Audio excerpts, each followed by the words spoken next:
السلام عليكم. النهارده هنعمل وصفة حلوة جدًا، جدًا، يعني من حلاوتها إحنا عملناها كأننا وإحنا واقفين في المطبخ، ما لحقناش نخرج بيها برّه، من جمالها ومن حلاوتها. نبدأ على بركة الله. عندي 3 حبات من البطاطس هاغسلهم واسلقهم، وبعدين أقشرهم ونبشرهم بالمبشرة.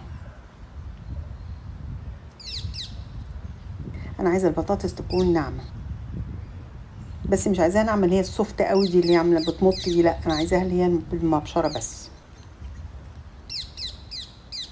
هاضيف عليها توابل، طبعًا التوابل اللي انتم تحبوها ضيفوها. أنا ضفت شوية من الكزبرة الناشفة وشوية من الفلفل الأسود وشوية من الملح، وبعدين رشة بسيطة جدًا على طرف المعلقة من البيكنج باودر.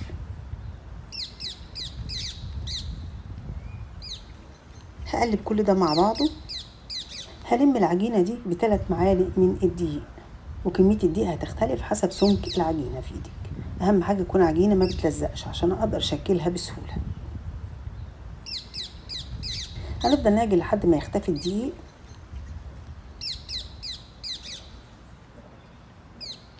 كده خلصنا عجن. هنروح مباشرة نفردها ونشكلها.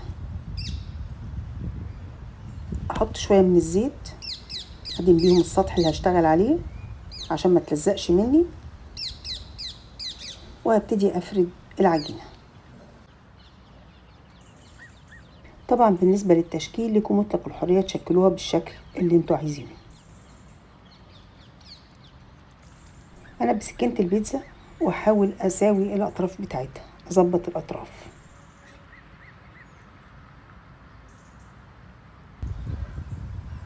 وهبتدي أقطعها صوابع بالشكل ده. سهلة جدا وما بتاخدش أي وقت في تشكيلها. كمان هنعمل شوية مدورين بالشكل ده.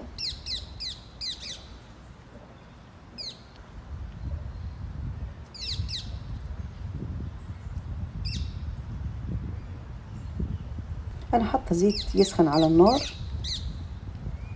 علشان أحمر صوابع البطاطس.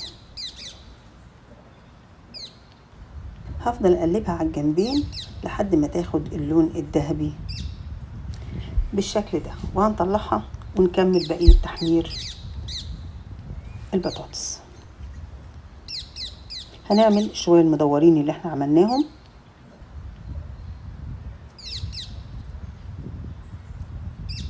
برضو هسيبهم لحد ما ياخدوا اللون الذهبي.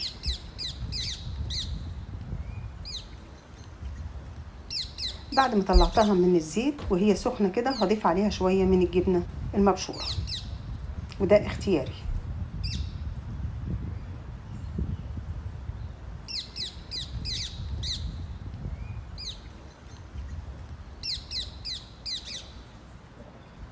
بعد كده هترشوا عليها اي صوص انتوا بتحبوه، اي حاجة، كاتشب، مايونيز، الصوص اللي انتوا بتحبوه ضيفوه عليها.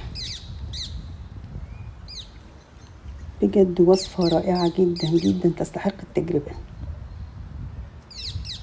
صابع مقرمشة وحلوة.